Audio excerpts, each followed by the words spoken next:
Hi everyone, welcome to our channel. Let's learn daily. இந்த வீடியோல நம்ம என்ன பார்க்க போறோம் அப்படினா ஆல்ரெடி 12க்கு வந்து இம்பார்ட்டன்ட் 5 மார்க் क्वेश्चंस போட்டுருந்தோம். சோ இது ரிமைனிங் இருக்கிற லெசன்ஸ். சோ நம்ம ஆல்ரெடி சொன்னதுதான். நீங்க மேக்ஸ் பார்த்தா போதாது. எவ்வளவுக்கு எவ்வளவு செஞ்சு பார்க்கறீங்களோ அந்த பிராக்டீஸ்னால தான் உங்களுக்கு ஆன்சர் வந்து ஞாபகம் இருக்கும். ஆன்சரும் கரெக்ட்டா வரும். இல்லனா ஸ்டெப்ஸ் பாதியிலே உங்க செஞ்சிட்டு இருக்கும்போதே பாதியா நிக்கிற மாதிரி இருக்கும். அதுக்கு கீழ உங்களுக்கு எப்படி கண்டினியூ பண்ணனும் அப்படினு தெரியாது. அந்த மாதிரி போயிடும். சோ அதனால மேக்ஸ் எழுதி பாருங்க. ஓகேவா? ஸோ இன்றைக்கி ரிமைனிங் இருக்க லெசன்ஸில் பார்க்க போகிறோம். ஆல்ரெடி 1 to 6 நம்ம போட்டோம். இது 7th லெசன் கூடியதுலேருந்து 12th லெசன் வரைக்கும் இருக்குது. 7th லெசனில் பார்த்தீங்கன்னா எக்ஸசைஸ் 7.1ல் 8, 9, 10 அடுத்து 7.2ல் 6லேருந்து 10 வரைக்கும் உள்ளது.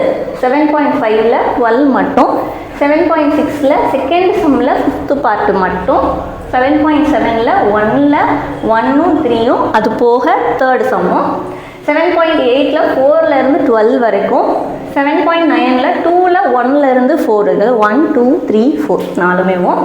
நெக்ஸ்ட்டு இது வரைக்கும் உள்ளதெல்லாம் எக்ஸசைஸ் சம்ஸு. எக்ஸாம்பிள் சம்ஸில் பார்த்தீங்கன்னா 7, 9, 13, 14, 15, 17, 18 and 31. இது ஃபுல்லாக 7th லெசன் உள்ளது. கொஞ்சம் லிஸ்ட்டு பெருசாக இருக்க மாதிரி தான் இருக்குது, பட் செஞ்சு பாருங்கள். அது போக இன்னும் எக்ஸாம்பிள் இங்கிட்டு வேறு இருக்குது. 60, 61, 62, 63, 64, 65, 69, 70. இது ஃபுல்லாக 7th லெசனுக்குரியது. ஓகேவா? என்னடா நிறையா இருக்குதுன்னு பார்க்காதீங்க. நம்ம எவ்வளோ கொஷின்ஸை கவர் பண்ணி இம்பார்ட்டன்ட் கொஷின்ஸை பார்க்குறோம் அப்படிமோ அதுதான் உங்களுடைய ஸ்கோராக இருக்கும். ஓகேவா? ஸோ கொஷின்ஸ் நிறையா இருக்குன்னு இதுலேயும் நீங்கள் சாய்ஸ் விட்டீங்க, எந்த கொஷின் எனக்கு வேண்டாம் அப்படின்னு நீங்கள் ஒமிட் பண்ணிங்க அப்படின்னா உங்களுக்கு அப்புறம் கஷ்டமாக இருக்கும். அந்த கொஷின் அப்புறம் வந்துடும். அதுதான் லெசன் 8ல் பார்த்தீங்கன்னா 8.1 எக்ஸசைஸில் 4 to 7, 8.2 எக்ஸசைஸில் 4, 5, 9, 8.3 எக்ஸசைஸில் 5 மட்டும், 8.4 எக்ஸசைஸில் 6, 7, 8, 8.6 எக்ஸசைஸில் 7 and 9, 8.7 எக்ஸசைஸில் 2லேருந்து 6 வரைக்கும். அது போக எக்ஸாம்பிள் சம்ஸ் பார்த்தீங்கன்னா 3, 4, 9, 12, 13, 22. 7th லெசனை கம்பேர் பண்ணும்போது 8th லெசனில் ரொம்ப கம்மியாக இருக்குது. ஸோ அது ஈஸியாக இருக்கும் அப்படின்னா. ஓகேவா? ஸோ அது இல்லாமல் உங்களுக்கு வந்து சம்ஸ் எல்லாம் பின்னாடி செகண்ட் வால்யூம் போக ஈஸியாக தான் இருக்கும். ஸோ அதனால் கண்டிப்பாக பாருங்கள் செகண்ட் வால்யூம் ஃபுல்லாக. நெக்ஸ்ட்டு 9th லெசனில் பார்த்தீங்கன்னா 9.2ல் 1ல் 1ம் 2ம் 3யும், 9.3ல் 2ல் 4லேருந்து 11 வரைக்கும், அடுத்து 9.8ல் 3லேருந்து 10 வரைக்கும், 9.9ல் 4, 5, 6. நெக்ஸ்ட் எக்ஸாம்பிள் சம்ஸ் பார்த்தீங்கன்னா 9th லெசனில் 3, 4, 19, 21, 27, 30, 36, 40, 60, 62, 66, 63. இந்த சம்ஸ் எல்லாமே பார்த்துக்கோங்க. நெக்ஸ்ட்டு 10th லெசனுக்கு பார்த்தீங்கன்னா 10.5லேருந்து ஃபஸ்ட்டு 4 எக்ஸசைஸில் உங்களுக்கு 5 மார்க் வராது. 2 மார்க்ஸும் 3 மார்க்ஸும் தான் வரும். 10.5லேருந்து 1, 3, 4ல் 2, 5, 6, 8, 9, 10 இந்த சப்டிவிஷன்ஸ் ஃபுல்லாக. அடுத்து 10.6ல் 2, 3, 5, 7, 8.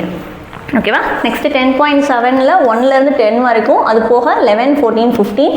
10.8ல் 1லேருந்து 10 வரைக்கும். நெக்ஸ்ட் எக்ஸாம்பிள் சம்ஸ் 10th லெசனில் பார்த்தீங்கன்னா 12, 19, 21, 25, 27, 28லேருந்து 30 வரைக்கும். ஸோ இது ஃபுல்லாக 8th லெசனில் உள்ளது, 10th லெசனில் உள்ளது.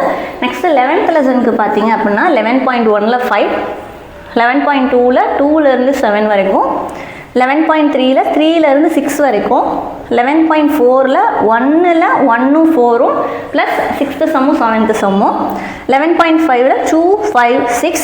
அது போக எக்ஸாம்பிள் சம்ஸில் 6லேருந்து 12 வரைக்கும், 14, 17. ஸோ உங்களுக்கு பார்த்தீங்க அப்படின்னா எந்தெந்த லெசன்ஸ் கம்மியாக இருக்குன்னா 8, 9, 10, 11 இதெல்லாம் கம்மியாக இருக்கும். அது போக 12 ரொம்ப ரொம்ப கம்மியாக இருக்குது. இதெல்லாம் முடிச்சுட்டு நீங்கள் அடுத்து 7 பார்க்க ஆரம்பிங்க. அப்படின்னா கொஞ்சம் ஈஸியாக இருக்கும். நெக்ஸ்ட்டு 12th லெசனில் பார்த்தீங்க அப்படின்னா 12.1ல் 5, 9, 10, 12.2ல் 7ல் 3, 4, அது போக 12லேருந்து 15 வரைக்கும். அது போக எக்ஸாம்பிள் சம்ஸ் பார்த்தீங்கன்னா 4, 7, 9, 12 and 10. ஸோ இந்த எக்ஸாம்பிள்ஸ்லாம் பார்த்துக்கோங்க. ஸோ கொஸ்டின்ஸ் அதிகமாக இருக்குதுன்னு நினைக்காதீங்க. மேக்ஸ் பொறுத்த வரைக்கும் நமக்கு சென்டம் ஸ்கோர் பண்ணணும் இல்லை எய்ம் பண்ணியிருக்கீங்க அப்படின்னா நமக்கு ப்ராக்டிஸ் தான் ரொம்ப முக்கியம்.